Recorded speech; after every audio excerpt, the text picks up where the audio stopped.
कई कहते हैं कि गुरु जो है ब्रह्मचारी होना चाहिए, तो वो भी उनकी भूल है उन व्यक्तियों की। अपने आत्माओं परमात्मा के विधान से अपरिचित व्यक्ति इस तरह की अटकलबाजी करता रहता है। तो इन सब प्रमाणों से हमें सिद्ध होगा कि गुरु कैसा होना चाहिए, शिष्य के क्या लक्षण होने चाहिए, कैसे उसमें गुण होने चाहिए, और गुरु जी के अंदर कैसे लक्षण होने चाहिए। अब सुखदेव ऋषि बाल ब्रह्मचारी और साधु संत ऋषि और राजा जनक गृहस्थी, उसने ब्याह करवा रखे गणे क्योंकि राजा था। अब वहां तो वो बोल नहीं सका भगवान विष्णु के सामने, तो वापस आ गया। वापस आया तो वहां ऋषि और अन्य ऋषियों के पास जैसे पहले खूब छाती खोल कर जाया करता था, उधर न्यू जावा मुंह लटकाए। उन्होंने पूछा ऋषि जी आपको क्या ऐसी क्या घटना घट गई, बहुत दुखी से नजर आते हो। तो उसने सारी कहानी बता दी कि मैं विष्णु जी के लोक में गया था और भगवान ने मुझे वहां रहने नहीं दिया।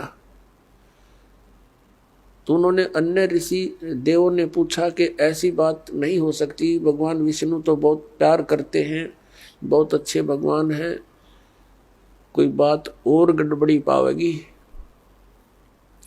कुछ और गलती कर रखी होगी आपने। तब उसने बताया कि मैंने गुरु धारण नहीं कर रखा, और भगवान ने यह कंडीशन रख रखी है कि जिसका गुरु होगा वही स्वर्ग में रह सकता है, विष्णु जी के स्वर्ग में।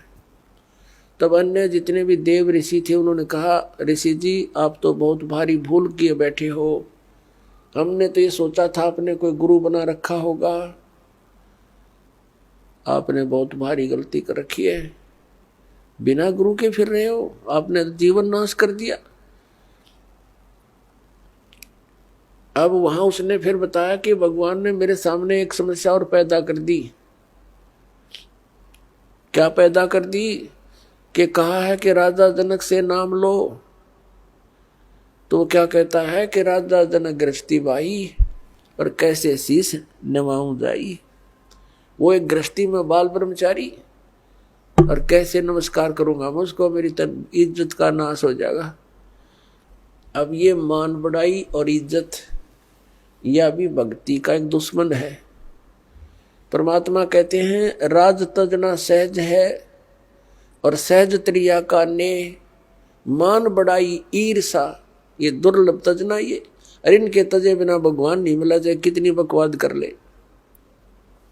और पुण्यात्मा यहां आपको इसलिए बुलाया जाता है, वैसे तो परमात्मा अपने बच्चों के लिए सब सुविधाएं ही उपलब्ध कराता है, दयालु है वो, मालिक हमारा पिता है, लेकिन फिर भी आपको यहाँ जमीन पर बैठाना प्रणाम करने के लिए एक विशेष विधान है, जिससे हमारे अंदर का जो मैल है अभिमान का, जो सबसे बड़ा बाधक है भगवान के मार्ग में, ये खत्म हो जाएगा।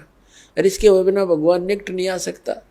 अब जरा सा भी मैल कहीं पर हो, तार के बीच में कनेक्शन ले रखा हो तो लाइट नहीं आवेगी, लाइट नहीं आई तो फिर फायदा क्या उस सारे सांग के जोड़न का।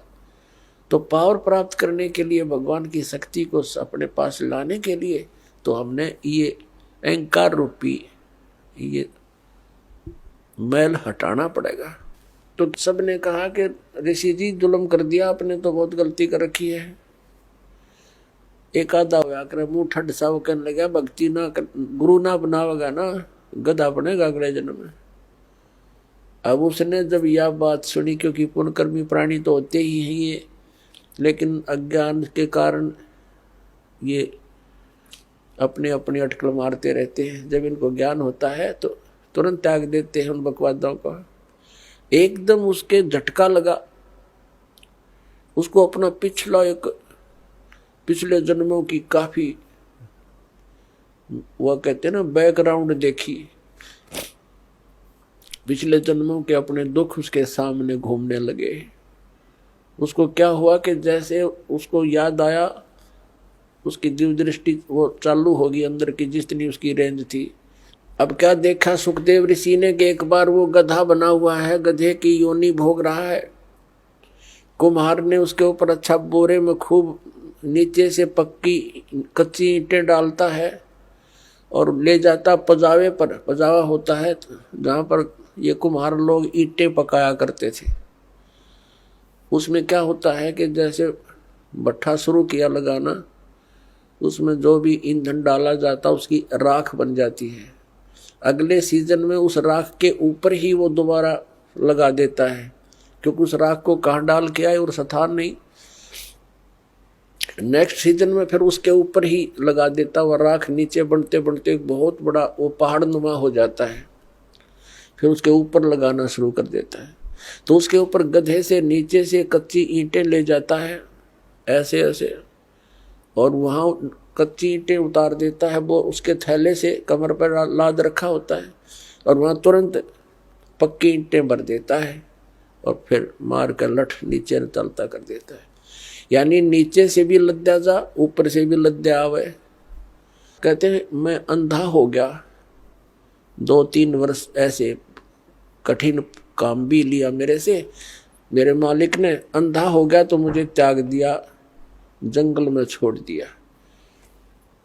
मैं चलता, एक पगडंडी सी पकड़ दी मैंने, उस पर चलता चलता जा रहा था। आगे कोई नाला था, एकदम नाले में अगले पैर टिके, वापस आने में असमर्थ रहा। आगे जाने की मैं भलाई समझी, छलांग लगाई। वो ऐसा नाला था कि मैं फिट हो गया उसमें। आगे मुंह टिक गया, पीछे तो पीठ हट गई, पैर लटक गए। और उस रास्ते पर इक्का दुक्का कोई व्यक्ति आता था, जंगल में गांव से दूर था। तो जो व्यक्ति कोई इक्का दुक्का आवे, मुझे निकालने का प्रयत्न नहीं किया, मेरे ऊपर कमर पर पैर रखकर पार हो जा, पुली बना ली मेरी। हफ्ते 10 दिन तक भुगत कर मेरा जीवन पूरा हुआ। अब वो ऋषि कहने लगे, फिर अब क्या देखना चाहता है तू? ये तो हालत जब है जब तूने आंखों देख ली, फिर तू नखरे कर रहा है। तो उसकी जो बुद्धि के सुकरीव ढीले हो रहे थे वो टाइट हो गए 1 मिनट में, और चल पड़ा वहां से। फिर आ गया अपने पिता व्यास जी के पास। जब सुखदेव ऋषि का जन्म हुआ, वो 12 वर्ष तक मां के गर्भ में रहे थे। और उसको मां के गर्भ में इस प्राणी को सब पता होता है कि बाहर जाते बिजली गिरेगी। एकदम क्या होता है मां के गर्भ में, तो इन ब्रह्मा विष्णु महेश इनमें एक गुण है। रज ब्रह्मा जी रजगुणी है, रजोगुण है इसके अंदर, और विष्णु जी सतोगुण है, और शंकर जी तमोगुण है। तो इनके गुणों का प्रभाव बाहर आते ही बच्चे पर एकदम असर कर जाता है। इनके बस की, फिर एकदम अचेत हो जाता है, भूल जाता है, कुछ भी याद नहीं रहता, सुन्न हो जाता है। इसको नए सिरे से याद कराया जाता है, ये तेरा पिता है, या तेरी माता है, ये चाचा, ये ताऊ है, ये सब फिर याद कराया जाता है। आप